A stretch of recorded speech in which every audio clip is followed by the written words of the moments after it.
The word life is multifaceted. Its most common use describes the process of living. But although this meaning describes something we assume we understand, no one really knows what life is or why we exist. Death is described as the absence of life, and because death is thoroughly unknown to most people, they are mortally afraid of it. Aside from returning the African mind state to fairness, equity, and accountability, the Heru interface of Black consciousness's mission is to also understand life and reality. Through our endeavor to understand reality, we have gained deep insights into our soul, our spirit, and how life reincarnates. That is why we are not afraid of death. Humanity has been trying to understand life since the beginning of recorded time. Unfortunately, most of the comforting concepts of life that humans have been able to come up with have either faded back into obscurity or they require too much self-discipline to maintain. Humans love simplicity and would rather rely on concepts that don't require too much thinking. That is why there are only two major comforting explanations for life. They both derive from religion and science. Religion describes life as a purposed gift of a god. The purpose of this gift is so that humans may be nurtured through life to develop into obedient followers who will exist forever next to God. Science describes life as a purposeless result of chance. Scientists theorize that millions of years ago, a perfect mixture of chemicals was sparked to life by lightning, and over time life evolved to what it is today. Science and religion are polarizing forces in society because one depends on comforting ideology while the other depends on the discomforting quest for truth. Unfortunately, both cannot describe death, therefore they have not been able to alleviate our natural fear of missing out on life by dying. The Heru interface of Black consciousness has its own definition of life and why we exist, therefore we are not afraid of death. To us, life is a physical incarnation of a spiritual omnipresence. Every living organism has three distinct properties: physical, soul, and spirit.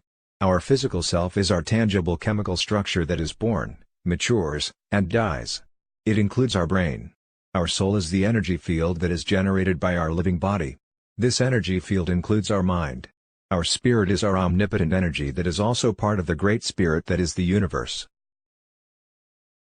There is no cognitive communicating between spirit, soul, and body. The only communication is through energy. Once an organism or human is born, he has no communication with, nor possession of the vast knowledge of his spirit.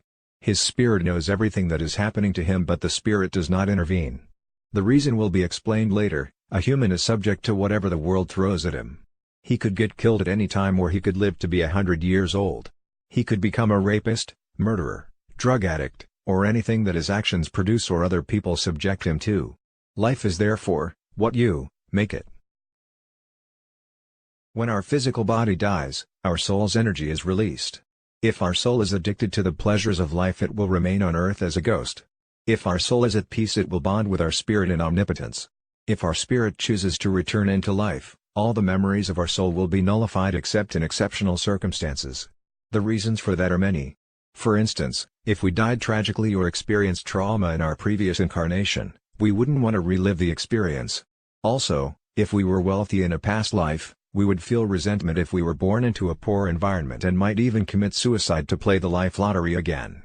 Most importantly, if parents discovered that their child had a bad past life, they certainly wouldn't want the potential trouble in their life.